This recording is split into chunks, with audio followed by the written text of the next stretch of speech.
I want to keep it going, though. So the Cavaliers had the opportunity to trade Kevin Love for Carmelo Anthony last month and rejected that offer. Since the offer, Love missed playing time due to back spasms, and now he'll miss more time as he has soreness and swelling in his left knee. He was evaluated on Sunday, and the MRI revealed he will require additional treatment in the coming days and will miss tomorrow night's game against the T-Wolves. Stephen A., should we rethink the Cavs' denials that they don't want to trade Love? I think you should. I'm not going to accuse LeBron James of going upstairs and demanding that Kevin Love be traded. I'm not going that far. But this notion that it's not something we're thinking about, that it's not something that we're going to do, it's clearly something that needs to be rethought. With all the hype and hoopla and the noise that the Cleveland Cavaliers made at the very mention of them considering moving Love, that should have told us something in and of itself.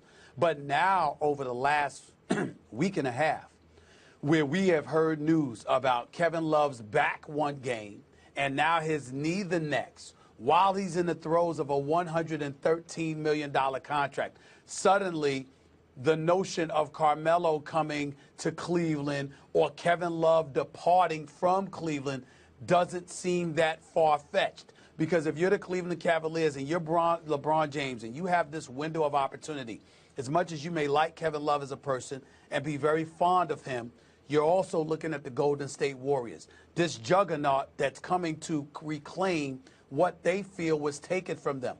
Let's be clear. They want to give Cleveland credit because Cleveland beat them after being down 3-1. And they're going to be class personified in terms of saying we lost, the better team won, they beat us, etc., etc. But in their heart of hearts, they believe they got screwed because Draymond Green was suspended for that Game 5. They believe if Draymond Green had not been suspended, they would have closed out Cleveland. So they're coming to reclaim what they feel is rightfully theirs, and LeBron knows it. He knows they've got to be ready. And how can you be ready if Kevin Love's got a bad back and a questionable knee? That's not the definition of ready for Cleveland. So we should be rethinking this stuff, particularly as the trading deadline approaches, as to whether or not Kevin Love is going to stay in Cleveland or not, because you can't tell me that Cleveland's not at least thinking about it, depending on the offers they get, with the health being a questionable issue with Kevin Love, which is something, Max, that I've been saying for the last several months. Yes, you have. And if, in fact, in the middle of this huge deal, Kevin Love has a bad back and knee and he's a long-term health risk, they should move him. But let's keep in mind, Carmelo Anthony's older than Kevin Love. He's also got a bum knee. He's had injury histories. He's no longer at his best. He's probably in decline. Also has got a huge contract.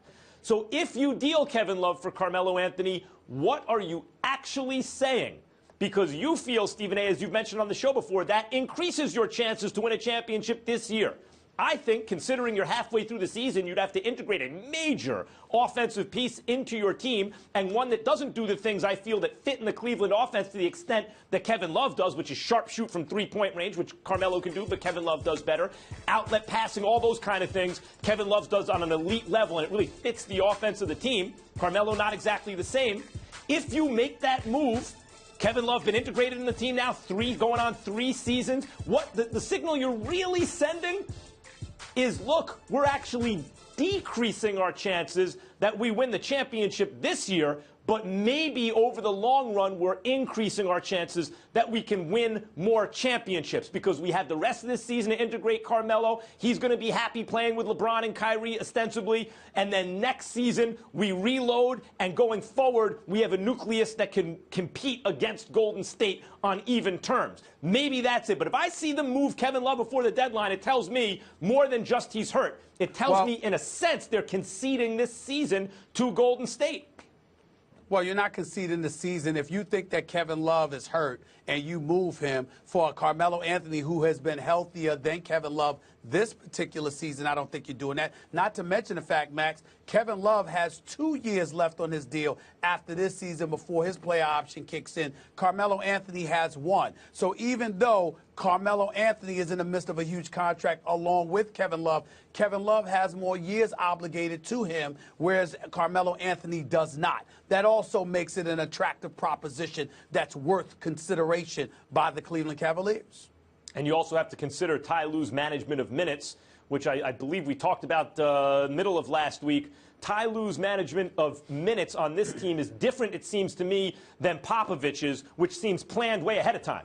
Whereas with Lue, it feels like it's a little more kind of ad hoc, on the fly. What are we going to do? And as a result, all these guys have played too many minutes so far this season, including and especially LeBron. By the way, I'm really getting sick and tired of everybody looking at Carmelo Anthony and Kevin Love in a vacuum.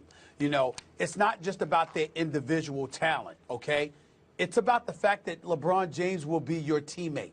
And everybody that looks at Carmelo Anthony and they talk about what he's not doing, or he might hold on to the ball too long, or whatever the case may be, consider the open shots that a Carmelo Anthony might get if he's playing with LeBron and Kyrie. Consider what it will be like with LeBron backing you up, if things break down and you've got a guy like Carmelo who can get his shot off the dribble better than Kevin Love. Consider the skill set along with who he's playing with before we just poo-poo that notion. Melo by the way, with LeBron yes. and Kyrie, I like that. Talk about like elevating your game.